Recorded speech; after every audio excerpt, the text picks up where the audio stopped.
Hey everybody, good morning. It is Saturday as I'm recording this, heading off to work, and welcome to another Blind Tuesdays. So just so you guys understand the order of when these videos are coming out. Just like I said, just heading off to work, and also just want to take the time just to mention that my laptop died. So luckily all of my stuff that I use here on the channel was saved. Other files and stuff, thankfully, I saved onto my Google Drive, so I don't have to worry about recovering any vital stuff. But just in case you notice us using the phone for a little bit, that's just because I'm currently looking for a laptop. So because usually when we do certain videos, I like to have, I like to use the camera, and well, if I don't have a laptop on hand, I can't, access my SD. So, but for now, we're gonna use the phone. So, but while we're on our way to work, I figured just to do our Blind Tuesdays, and for this week, we picked Thriller, which is very specific, thriller and horror. Some people coincide as like one and the same. They're very specific. The horror, it's leaning more on the concept of fear, trying to produce scares, and within that instilling some sort of fear in you when watching the film. With Thriller, it's all about anxiety, so it's just more of a generalization of said feeling, where horror is more of a specific emotion within such a feeling. So, because both, try to exude the ideas of anxiety, but the difference lies in the approach. So with that. Thrillers also, just by film language, can also be a little specific. So I decided to go with something that I remember having anxiety watching, or at least like when I watch it, I get this feeling of anxiety. And that film is Dunkirk, which was directed by Christopher Nolan. Released in 2017. I forget who wrote it. I don't think he usually writes his films. I know he has a writer. I forget the name of the writer, but I'll put the name of the writer in the video right here. But details of a very specific time during, I believe, World War II, right? World War II. Or is it the First World War? I forget. I'm not a history guy, so I'm sorry if my information is not the best. But details the struggles between, I believe, Great Britain and the other side. Sorry, my history is not the best.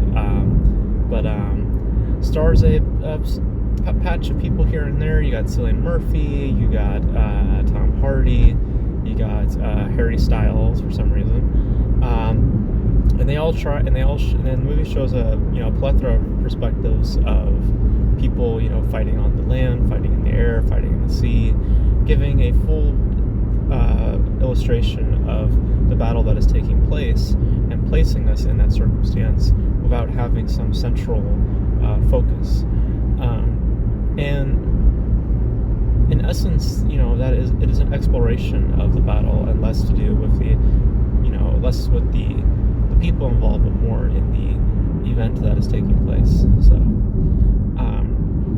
and what you get from Dunkirk, just again, sorry if my history knowledge just don't have as much knowledge. So, pardon me if I didn't describe the film that well, but just take it as a experience of war. That's the way I would describe Dunkirk, because what you get from it is a film that circles around its subjects, and in saying that there might be a negative connotation that comes with that, but for how Nolan is gearing his story and how he is wishing to tell it, what you get from it is actually something that is pumped with tension,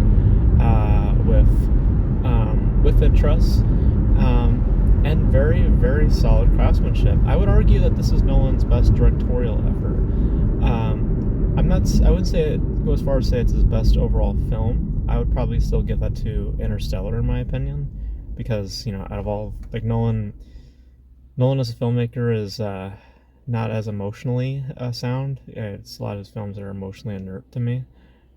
So with Interstellar, it was like one of the rare times where it's like I could actually feel something. So and just by design, I think it's just really, really interesting. But Dunkirk shows the efforts of him as a director, because there is everything has, like, because every Nolan film also there's this concept of time at play, and with the idea of Dunkirk, it's this pressure to get things to a certain point, because if they don't, then people will die. So that's the whole thing, the whole gimmick with this film. So it's just relying upon the idea of realism, less so to do with like a gimmick or with like some like MacGuffin or what have you.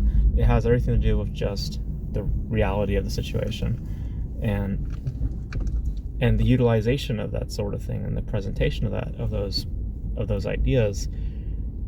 It's pretty, like, it's pretty tension filled, and you feel a sense of anxiety when these events start to take place, when the planes start to do their dog fights, when people are on the ground. One scene specifically that I remember is the people on the land, when they go to, I believe, like an abandoned wreckage of a ship or something like that, and snipers are all about, and the people who have to like just bury underneath, and every so often you just hear a bang as to illustrate the sniper, around the area.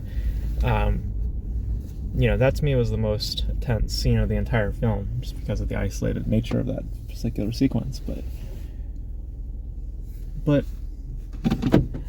it's a film that is described and relies upon the concept of tension, and it works for the most part. And it's less to do with the characters and more so to do with the overall subject, the overall discussion of war and what it means to partake in specific factions, with being on the land, with being on the sea, with even from a civilian's point of view, those who are trying to escape war, those who are within it.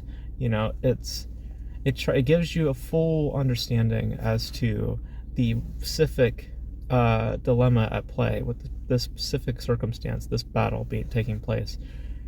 It circles around it, and like I said, to some people, I've noticed some people that's an issue. They wish to have it centralized, but I think it works for Dunkirk's favor, and it was investing. It was aesthetically interesting.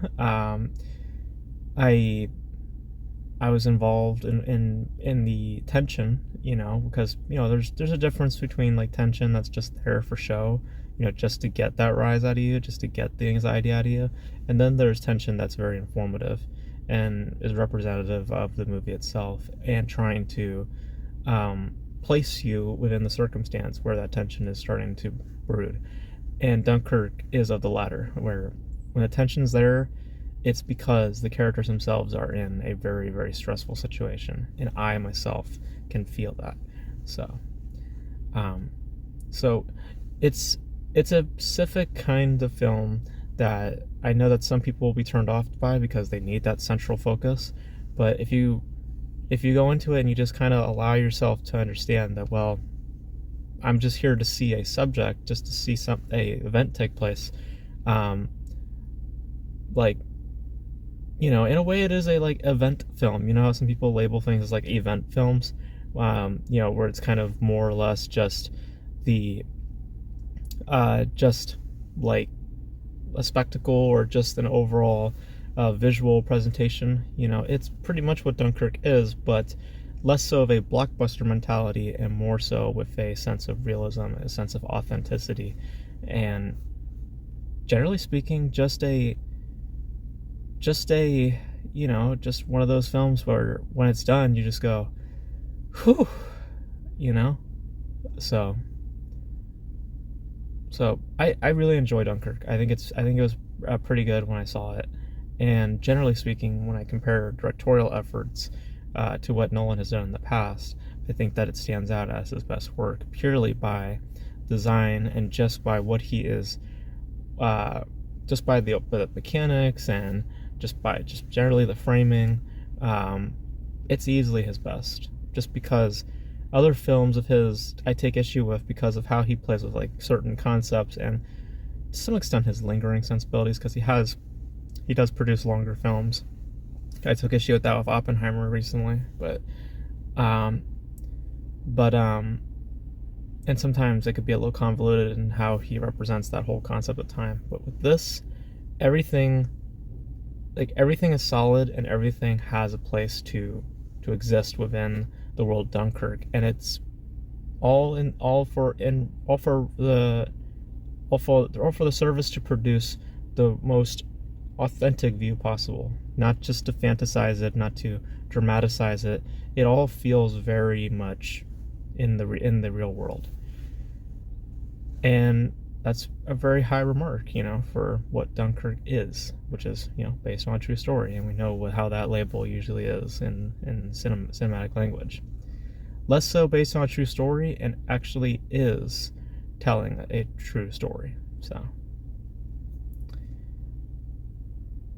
So at least by the nature of it, by how you feel watching it.